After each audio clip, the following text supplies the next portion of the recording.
Friends, मैं आपका दोस्त रितेश अपने MPPSC नोट्स इन हिंदी चैनल में आप सभी का स्वागत करता हूं। तो फ्रेंड्स, आज के वीडियो में हम डिस्कस करने वाले हैं केन बेतवा लिंक परियोजना की बारे में कि इससे रिलेटेड मेंस के लिए कैसे नोट्स बनाए जा सकते हैं 15 नंबर के क्वेश्चन के लिए।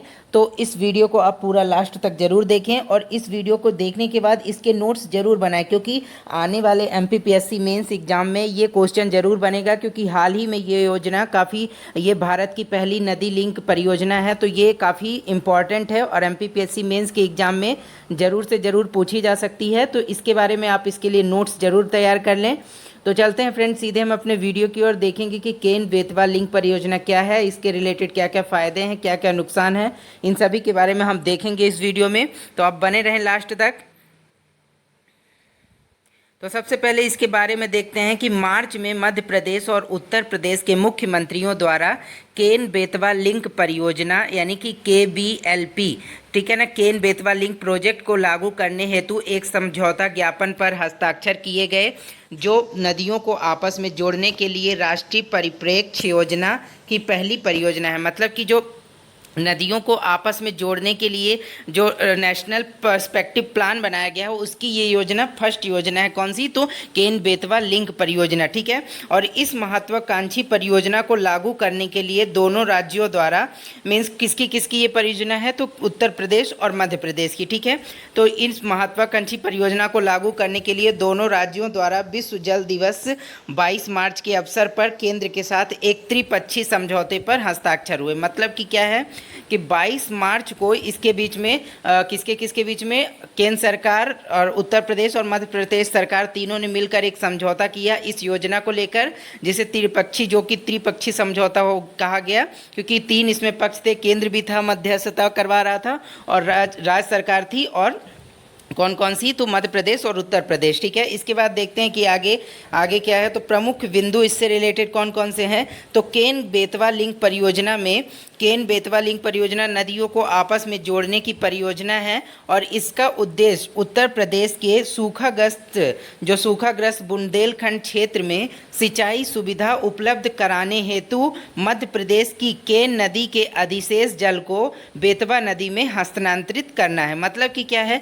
कि जो बुंदेलखंड वाला इलाका है उत्तर प्रदेश का, वहाँ पर आपको पता होगा कि वो काफ़ी सूखाग्रसित क्षेत्र है। वहाँ पर लोगों को पीने के लिए, पानी के लिए भी काफ़ी मशक्क़त करनी पड़ती है, क्योंकि वहाँ साफ़ और शुद्ध जल नहीं मिल पाता है। तो इसीलिए ये योजना लाई गई, नदी जोड़ो परियोजना, क्योंकि जो केन नदी है मध्य प्रदेश की और जो बेतवा नदी जो है उत्तर प्रदेश वाले बुंदेलखंड वाले इलाके में बहती है, तो वहाँ पर केन नदी के पानी को वहाँ पर छोड़ा जा सके बेतवा नदी में। तो इसके लिए ये केन बेतवा लिंक परियोजना लाई गई है, ताकि बुंदेलखंड के इलाका जो कि काफ़ी सूखाग्रस्त क्षेत्र रहता है, तो वहाँ पर पानी की भरपूर मात्रा में सप्लाई हो सके, इसके लिए ये परियोजना लाई गई। और यह क्षेत्र उत्तर प्रदेश के झांसी, बांदा, ललितपुर, महोबा जिलों एवं मध्य प्रदेश के टीकमगढ़, पन्ना और छतरपुर जिलों में फैला हुआ है। मतलब कि जहाँ जहाँ पर ये परियोजना जो है चलेगी, मतलब कि केन बेतवा लिंक परियोजना, तो यहाँ क्षेत्रों से ये चीज़ें गुजरेंगी, ठीक है। इसके बाद देखते हैं कि आगे क्या है। इस परियोजना में 77 मीटर लंबा और 2 किलोमीटर चौड़ा दौधन बांध एवं 230 किलोमीटर लंबी नहर का निर्माण कार्य शामिल है, ठीक है। तो 2 किलोमीटर चौड़ा दौधन बांध बनेगा और 77 मीटर लंबा होगा, और 230 किलोमीटर लंबी नहर का निर्माण कार्य इसमें शामिल है इस योजना के अंतर्गत। और केन बेतवा देश की 30 नदियों को जोड़ने हेतु शुरू की गई नदी जोड़ो परियोजनाओं में से एक है। मतलब कि एक जो सपना देखा गया है भारत में नदियों को जोड़ने का, 30 नदियों को आपस में एक दूसरे से जोड़ देने का, ताकि जो भारत में वाटर सप्लाई सिस्टम है बहुत अच्छा हो सके, कोई भी जो क्षेत्र है वो सूखा प्रभावित ना रह जाए। तो उसी परियोजनाओं के तहत 30 नदी जोड़े परियोजनाओं के तहत जो है केन बेतवा एक परियोजना है, जो कि भारत की पहली परियोजना होगी, ठीक है। इसलिए ये काफ़ी मोस्ट है मेंस एग्जाम के लिए, ठीक है। और ये क्योंकि मध्य प्रदेश से संबंधित है, तो इसके लिए मेंस के लिए क्वेश्चन बन सकता है। इसके बाद राजनीतिक और पर्यावरणीय मुद्दों के कारण परियोजना में देरी हुई है। मतलब कि जो परियोजना है अभी तक की इसका जो कॉन्सेप्ट है वो बहुत पहले लाया गया था, लेकिन क्या हुआ कि जो राजनीतिक इच्छा शक्ति और पर्यावरणीय मुद्दों के कारण जो इन्वायरमेंटल प्रॉब्लम होंगे इस योजना के कारण, उन सभी के कारण इसमें योजना में काफ़ी देरी होती रही है, देरी होती रही है। लेकिन हाल ही में जो 22 मार्च के दिन जैसा कि हमने देखा कि दोनों राज्यों उत्तर प्रदेश और मध्य प्रदेश के बीच में समझौता हो गया है इस योजना को लेकर के। ठीक है, तो इसके बाद आगे देखते हैं कि नदियों को जोड़ने का लाभ, मतलब कि जो नदियां आपस में जोड़ी जाएंगी, जैसे कि केन बेतवा को ही जोड़ा जाना है लिंक परियोजना, तो उससे लाभ क्या क्या होंगे। तो सबसे पहले देखते हैं, पहला क्या है, सूखे की घटनाओं में कमी लाना, मतलब कि जो नदियों को आपस में जोड़ने से बुंदेलखंड क्षेत्र में सूखे की पुनरावृत्ति का समाधान होगा। मतलब कि यदि जब केन नदी का पानी जो बेतवा नदी में सप्लाई होगा बुंदेलखंड वाले इलाके में, तो वहाँ पर जो सूखाग्रस्त क्षेत्र है तो वहाँ पर पानी की अच्छी व्यवस्था हो सकेगी, जिससे बार बार जो सूखा पड़ जाता है वहाँ पर तो उसकी समस्या दूर हो जाएगी। ठीक है, और किसानों को लाभ क्या होगा, तो इससे किसानों की आत्महत्या की दर पर अंकुश लगेगा और सिंचाई के स्थायी साधन प्रदान करके तथा भूजल पर अत्यधिक निर्भरता को कम करके उनके लिए स्थायी आजीविका सुनिश्चित करें। मतलब कि क्या है कि जैसा कि आपको पता होगा कि कई राज्य ऐसे हैं जहाँ पर भूजल का यूज बहुत ज़्यादा किया जाता है सिंचाई के लिए, फसलों की सिंचाई के लिए। तो क्या होगा कि इस नदियों के पानी को जब जोड़ दिया जाएगा तो बुंदेलखंड वाले इलाके में जब सप्लाई भरपूर हो जाएगी नदियों के माध्यम से इस परियोजना के द्वारा, तो क्या होगा कि किसानों को भूजल का इस्तेमाल नहीं करना पड़ेगा सिंचाई के लिए, डायरेक्ट वो इसका भी इस्तेमाल कर सकते हैं, जिससे भूजल का जो संरक्षित रहेगा और किसानों की जो आजीविका है वो स्थायी हो जाएगी, सुनिश्चित होगी, और उनकी फसलें जो है खराब नहीं होंगी पानी की कमी के कारण। ठीक है, इसके बाद अगला क्या लाभ है, विद्युत उत्पादन। बहुउद्देशीय बांध के निर्माण से न केवल जल संरक्षण में तेजी आएगी बल्कि 103 मेगावाट जल विद्युत का उत्पादन भी होगा और 62 लाख लोगों को पीने के पानी की आपूर्ति की जा सकेगी। मतलब कि इसमें जो बांध बनाए जा रहे हैं उसके माध्यम से जो है क्या होगा कि बिजली का भी उत्पादन किया जाएगा, और बांध में जैसा कि आपको पता है कि बांध में जो वाटर को स्टोर करके रखा जाता है, तो इससे क्या होगा कि जल संग्रहण क्षमता भी बढ़ेगी और जो 62 लाख लोगों को पीने के पानी की आपूर्ति इस परियोजना के माध्यम से की जाएगी बुंदेलखंड वाले इलाके में। ठीक है, और इसके बाद अगला क्या है, जैव विविधता का जीर्णोद्धार। मतलब कि कुछ विचारकों का मानना है कि पन्ना टाइगर रिजर्व के संकट वाले क्षेत्रों में बांधों का निर्माण होने से इस रिजर्व के जंगलों का जीर्णोद्धार होगा और इस क्षेत्र में जैव विविधता समृद्ध होगी। मतलब कि क्या है कि कुछ लोग का कहना है, जो विचारक हैं, कि जो पन्ना टाइगर रिजर्व है जो कि मध्य प्रदेश में आता है, वहाँ पर जो कई ऐसे संकट वाले क्षेत्र हैं जहाँ पर पानी की वगैरह की भी अगर कमी है, तो वहाँ पर बांधों के निर्माण होने से जो इस रिजर्व के जंगलों का जीर्णोद्धार होगा, नए तरीके से वो विकसित होंगे और जैव विविधता वहाँ पर बढ़ेगी। ठीक है, और इसके बाद देखते हैं कि आगे क्या है। तो आगे है मुद्दे, मतलब इससे रिलेटेड कौन कौन से मुद्दे हैं। ठीक है, तो वो देखते हैं। तो पहला है पर्यावरण से रिलेटेड मुद्दा। कुछ पर्यावरणीय और वन्य जीव संरक्षण संबंधी चिंताओं, जैसे पन्ना राष्ट्रीय उद्यान के महत्वपूर्ण बाघ आवास क्षेत्र का हिस्सा इस परियोजना में आता है, और इस कारण राष्ट्रीय हरित अधिकरण NGT और अन्य उच्च अधिकारियों से अनुमोदन प्राप्त करने में हो रही देरी के कारण यह परियोजना अटकी हुई है। मतलब क्या है कि जो पर्यावरण से रिलेटेड मुद्दे हैं कि इस परियोजना को जब लाया जाएगा, मतलब कि कार्यशील हो जाएगी ये परियोजना, ठीक है, तो क्या होगा कि जो पन्ना टाइगर रिजर्व वाला क्षेत्र है मध्य प्रदेश का, पन्ना राष्ट्रीय उद्यान, वहाँ के कई इलाके जो हैं इसके क्षेत्र में बाघ आवास वाला क्षेत्र आ जाएगा इस परियोजना के अंतर्गत। तो क्या होगा कि उससे पर्यावरण की कुछ हानि भी हो सकती है उस इलाके में, जिससे उसका क्षेत्र भी कमी होगी। ठीक है, तो NGT के द्वारा इसमें क्या है कि कई बार बाधाएं आती रहती हैं, क्योंकि पर्यावरण के नुकसान होगा, जिससे कि वो पर्यावरण के लिए नुकसान होगा, जिससे ये परियोजना काफ़ी हद तक नुकसानदायक समझ में आ रही है पर्यावरण के लिए। इस वजह से भी ये परियोजना काफ़ी समय से लटकी हुई थी। ठीक है, और इसके बाद देखते हैं अगला क्या है, आर्थिक। परियोजना के कार्यान्वयन और रखरखाव के साथ एक बड़ी आर्थिक लागत जुड़ी हुई है, जो परियोजना के कार्यान्वयन में देरी के कारण बढ़ रही। मतलब कि जब ये कोई भी, आपको पता होगा कि कोई भी परियोजना लाई जाती है किसी चीज़ से रिलेटेड, तो उसके लिए एक बहुत ही धन की आवश्यकता होती है। तो ठीक उसी प्रकार से ये जो परियोजना लाई गई है, केन जो नदी, बेतवा नदी जो जोड़ो परियोजना, इसके तहत भी कई प्रकार के जैसे बांध बनाए जाने हैं। ठीक है, तो इससे में भी बहुत ज़्यादा खर्चा आने वाला है। तो ये एक प्रकार से जो आर्थिक लागत इससे जुड़ी हुई है वो बहुत ही ज़्यादा खर्च होगी, ठीक है। तो ये भी एक प्रकार के लिए इसमें समस्या ही है कि मतलब बहुत बड़ी आर्थिक लागत इसमें लगने वाली है यदि ये परियोजना कार्य में मतलब कार्य में करने के लिए चालू हो जाती है तो, ठीक है। इसके बाद सामाजिक क्या है, सामाजिक कारण परियोजना के कार्यान्वयन से उत्पन्न विस्थापन के कारण पुनर्निर्माण और पुनर्वास के साथ साथ इसमें सामाजिक लागत भी शामिल होगी। मतलब क्या है, जैसा कि कोई भी परियोजना बनती है तो वहाँ पर फिर उसके उस इलाके में जिस परियोजना का जो कोई इलाका में चल रही है या बनाई जा रही कोई भी परियोजना शुरू की जा रही है तो उस इलाके के लोगों को विस्थापित किया जाता है, दूसरे जगह उनको मतलब पुनर्स्थापना की जाती है, क्योंकि उस इलाके में जब परियोजना लाई जाएगी तो वो क्षेत्र ऑलरेडी उस परियोजना के अंतर्गत कवर कर लिया जाएगा। जैसे कि ये नदी जोड़ो परियोजना है तो उस इलाके की कई जो भूमियाँ हैं वहाँ के रहने वाले लोग हैं उन लोगों को पुनर्स्थापना करवाई जाएगी, जिससे क्या होगा कि कई जो उनको उन लोगों को पुनर्निर्माण और पुनर्वास करना पड़ेगा और इससे कई बार सामाजिक दिक्कतें भी आती हैं, क्योंकि लोग एक स्थान से दूसरे स्थान जाने में कतराते हैं, जिससे एक हानि होती है उस क्षेत्र को, ठीक है, और परियोजनाओं पर भी इसका असर पड़ता है। इसके बाद नेक्स्ट क्या है, तो नेक्स्ट देखते हैं कि इससे रिलेटेड और क्या है, केन और बेतवा नदी। केन और बेतवा नदी के बारे में थोड़ा देख लेते हैं कि ये क्या क्या है। तो केन और बेतवा नदियों का उद्गम स्थल मध्य प्रदेश में है और ये यमुना की सहायक नदियाँ हैं। तो ये तो पॉइंट आप ध्यान ही रखिएगा, ठीक है। और केन नदी उत्तर प्रदेश के बांदा जिले में यमुना नदी में मिलती है तथा बेतवा नदी से यह उत्तर प्रदेश के हमीरपुर जिले में मिलती है, ठीक है। और इसके बाद राजघाट, परीक्षा और माता टीला बांध बेतवा नदी पर निर्मित है और केन नदी पन्ना राष्ट्रीय उद्यान से होकर गुजरती है। तो ये आप ध्यान रखिएगा, ये पॉइंट प्रीलिम्स के लिए भी काफ़ी मोस्ट है कि जो केन नदी है वो किस राष्ट्रीय उद्यान से मध्य प्रदेश के होकर गुजरती है, तो पन्ना राष्ट्रीय उद्यान से, ठीक है। तो ये प्रीलिम्स के लिए भी काफ़ी मोस्ट पॉइंट है। और इसके बाद हम देखते हैं कि आगे क्या है। तो नदियों को आपस में जोड़ने हेतु राष्ट्रीय परिप्रेक्ष्य योजना, जो कि हमने ऊपर देखा कि नेशनल पर्सपेक्टिव प्लान जो है नदियों को जोड़ने के लिए, तो उसके बारे में अब हम देखते हैं कि ये है क्या चीज़।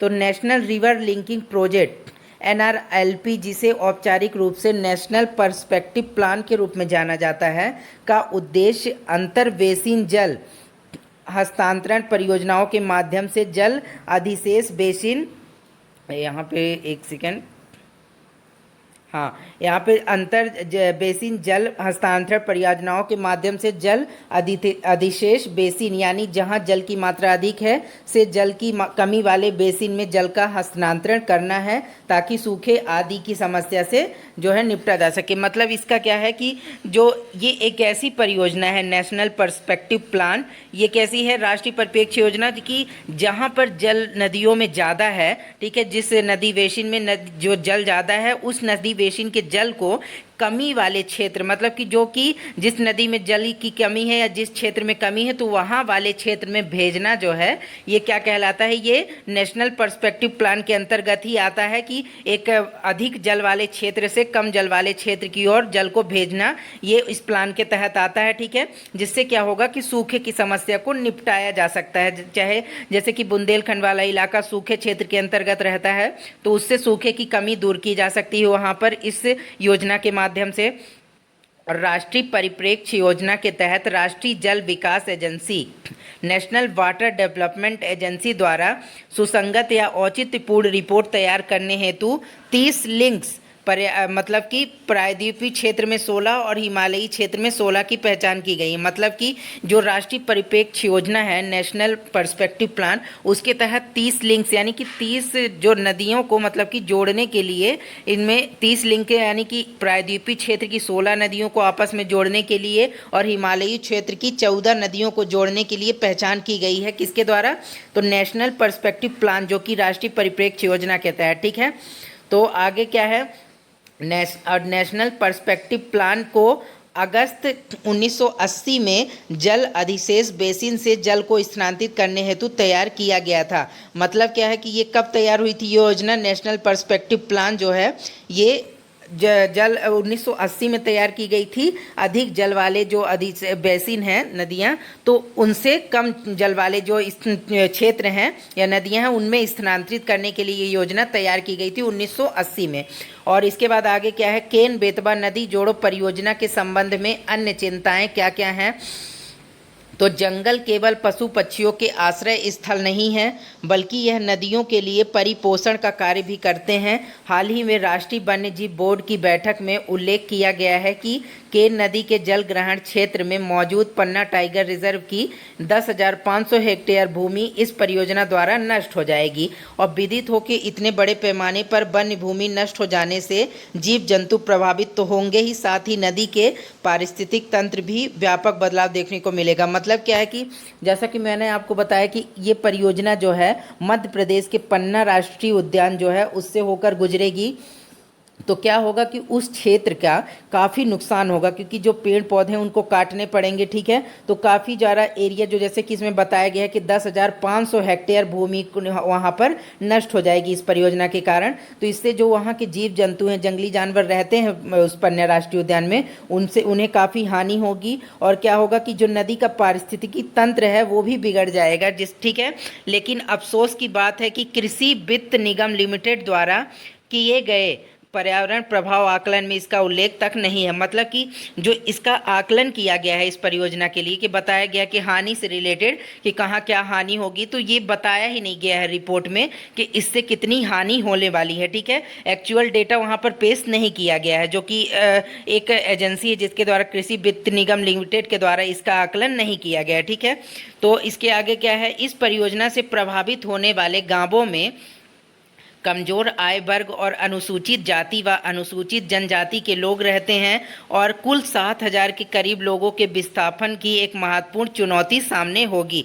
मतलब कि जो SC ST वाले लोग इस क्षेत्र में रहते हैं, इस प्रभावित जो भी गांव होंगे इससे, तो उनके विस्थापन की समस्या उत्पन्न हो जाएगी, ठीक है। और इस परियोजना में निर्माण कार्य, विस्थापन और पुनर्वास एवं अन्य कार्यों पर अनुमानित लागत करीब 30,000 करोड़ रुपए तक हो सकती है। और ऐसी संभावना व्यक्त की जा रही है कि राजनेताओं और नौकरशाहों और व्यवसायियों का एक बड़ा भ्रष्टाचारी वर्ग इस परियोजना की तरफ गिद्ध दृष्टि से देख रहा है। मतलब कि क्या होगा कि इससे लगभग 30,000 करोड़ रुपए का, इतनी बड़ी रकम का नुकसान मतलब ही होगा, क्योंकि निर्माण कार्य करवाने पड़ेंगे दोबारा से जो SC ST के लोगों के लिए, और विस्थापन, पुनर्वास, और ये इस परियोजना में और भी जो बनाए जा रहे हैं बांध वगैरह, तो उससे लगभग 30,000 करोड़ रुपए की ये परियोजना होगी। तो इससे क्या होगा कि एक बहुत ही बड़ी आर्थिक लागत जुड़ जाएगी। और ये प्लान जो एक इतने बड़े आर्थिक लागत होने के साथ ये भी एक पर्यावरण की दृष्टि से भी नुकसानदायक है, और प्लस इतना ज़्यादा इसमें धन लगाया जा रहा है वो भी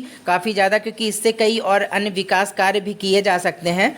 तो वो भी एक प्रकार से देखा जाएगा कि इसके लिए चिंता बनी हुई है कि इतने बड़े धन की अमाउंट जो है इस परियोजना में लगाया जा रहा है। तो ये भी एक चिंता का विषय है। और इसके बाद जो राजनेता हैं, नौकरशाह हैं, ठीक है, ये सभी लोग भी इस परियोजना की गिद्ध की दृष्टि से देख रहे हैं। मतलब कि जैसा कि आपको पता होगा कि कोई भी परियोजना आती है तो भ्रष्टाचारी वहाँ पर पहले ही आ जाते हैं, वहाँ पर उस परियोजना में भ्रष्टाचार करने के लिए, पैसे खाने के लिए। तो इस योजना में भी यही है कि जो ये लोग होते हैं, तो ये लोग किसी भी परियोजना के शुरू होने से पहले ही उस पर नज़र गड़ा के बैठ जाते हैं कि किस प्रकार से उस परियोजना में भ्रष्टाचार किया जा सके। तो इस प्रकार से भी ये चिंता का विषय है कि इस परियोजना में यदि इतनी पैसे लगाकर, आर्थिक लागत लगाकर ये परियोजना तैयार की जा रही है, तो यदि उसे ठीक से नहीं बनाया गया तो भविष्य में कहीं ऐसा ना हो कि इस परियोजना काफ़ी विफल साबित हो जाए, ठीक है। तो इसमें ये भी एक बहुत बड़ा चिंता का विषय है। इसके बाद क्या है, केन बेतवा नदी जोड़ो परियोजना का मुख्य उद्देश्य केन नदी घाटी के अधिशेष जल के प्रतिस्थापन के माध्यम से ऊपरी बेतवा घाटी में पानी की कमी से जूझ रहे क्षेत्रों के लिए पानी उपलब्ध कराना है। और विदित हो कि ऊपरी बेतवा घाटी बुंदेलखंड से बाहर स्थित है, और इसका अर्थ यह हुआ कि पहले से ही जल संकट ग्रस्त बुंदेलखंड से पानी खींचकर बुंदेलखंड के बाहर पहुंचाया जाएगा। मतलब क्या है कि जो केन बेतवा नदी है उससे जो जल को कहाँ लेके जाया जाएगा, तो बेतवा घाटी में पानी की कमी से जूझ रहे क्षेत्रों के लिए पानी उपलब्ध कराना, तो इसका लक्ष्य है इस योजना का। लेकिन जो ऊपरी बेतवा घाटी बुंदेलखंड का है, जो ऊपरी बेतवा घाटी वाला नदी का क्षेत्र है वहाँ वो क्या है बुंदेलखंड वाले क्षेत्र से बाहर है। और इसका अर्थ क्या हुआ कि पहले से जो जल संकट से ग्रस्त बुंदेलखंड वाला क्षेत्र है वहाँ पानी पूरी तरह से ना पहुँच करके ऊपरी इलाके वाले क्षेत्रों में पहुँचे जाएगा, तो ये इससे समस्या का समाधान पूरी तरह से नहीं हो पाएगा। ठीक है, तो ये भी एक चिंता का विषय बना हुआ है। इसके बाद अगला क्या है, गौरतलब है कि अकेले बुंदेलखंड क्षेत्र में 400 से भी ज़्यादा तालाब हैं। यदि इन सभी तालाबों को संवार लिया जाए तो इन नदियों को जोड़ने की ज़रूरत तो रह ही नहीं जाएगी और कई हज़ार करोड़ रुपए की इस परियोजना पर खर्च होने से भी बच जाएंगे। और इस परियोजना को पूरा करने का समय 10 साल बताया जा रहा है, लेकिन हमारे यहाँ भूमि अधिग्रहण और वन भूमि में निर्माण कार्य की स्वीकृति में जो अड़चनें आती हैं उनके चलते यह परियोजना 20-25 साल से पहले संपूर्ण नहीं हो पाएगी। और यहाँ की ये एक और चिंता क्या है कि यहाँ पर इतने सारे तालाब है बुंदेलखंड वाले क्षेत्र में, लगभग 4000 से, यदि इन्हीं तालाबों को संवार दिया जाए और इसमें पानी की व्यवस्था करवा दी जाए तो ज़रूरत ही नहीं पड़ेगी इतने ज़्यादा अमाउंट को खर्च करने की नदी जोड़ो परियोजना के लिए जो कि लाई जा रही है सरकार के द्वारा। तो क्या होगा कि जब इतनी बड़ी, और इसका जो एक टाइम लिमिट सेट किया गया है कि 10 साल में ये परियोजना तैयार होगी, लेकिन कि जैसा कि आप सभी को पता है कि हमारे यहाँ कोई भी, चाहे राज्य हो या देश में कोई भी परियोजना आती है तो उसमें बहुत ही लेट लतीफ़ी होती है, चाहे वो किसी भी प्रकार की परियोजनाएं हो, क्योंकि उसमें जो है उसकी परमिशन लेने के लिए भूमि अधिग्रहण हो, चाहे वन को कटाई के लिए हो या फिर किसी भी सरकार से कोई भी परमिशन लेनी हो, कोई भी अधिकारी से लेनी हो, तो वो क्या करते हैं, वो बिना पैसों के काम नहीं करते हैं और वो परियोजनाओं को लटकाए रहते हैं लंबे समय तक, जिससे क्या होता है कि परियोजनाओं में देरी होती रहती है। जैसा कि आपने देखा होगा कि जो सरदार सरोवर डैम है गुजरात वाला, जो तो ठीक है ना, तो उसमें भी काफ़ी साल से वो लगभग उसको 50-60 साल लग गए उसको पूरा होने में। वो नेहरू जी के समय पर वो उसकी नींव रखी गई थी उस परियोजना की, लेकिन वो जब अभी जो मोदी जी के समय पर उसका उद्घाटन किया गया था वो पूरी तरह से तैयार हुई थी, जिसके कारण उसकी लागत कई गुना बढ़ गई थी। जब उसका नींव रखी गई थी उससे कई गुना लागत बढ़ गई थी। ठीक है, तो इसी प्रकार से जो भी योजनाएँ आती हैं उसे लटका दिया जाता है और पैसों के लिए कई अधिकारी या नेता मिनिस्टर हैं किसी भी प्रकार की परमिशन नहीं देते हैं, जिसके कारण जो योजनाओं में है देरी होती चली जाती है। ठीक है, और योजनाओं की जो लागत है वो भी बढ़ती जाती है। तो इससे क्या होगा कि ये बहुत ही भारी लागत चुकानी होगी और बहुत बड़ी कीमत इस योजना के लिए लगानी पड़ेगी और इसकी भी कोई गारंटी नहीं कि ये योजना जो है कितने साल में पूरी होगी। ठीक है, तो इसका भी एक चिंता का विषय ये भी बना हुआ है। अब आगे क्या है, निष्कर्ष क्या है इसके, ये देख लेते हैं। भारत में नदियों के जोड़ने की पहली पहल आर्थर कॉटन ने की थी, लेकिन फिरंगी हुकूमत का नदियों को जोड़ने का मकसद देश में गुलामी के शिकंजे को और मजबूत करने के साथ बहुमूल्य प्राकृतिक संपदा का दोहन करना था।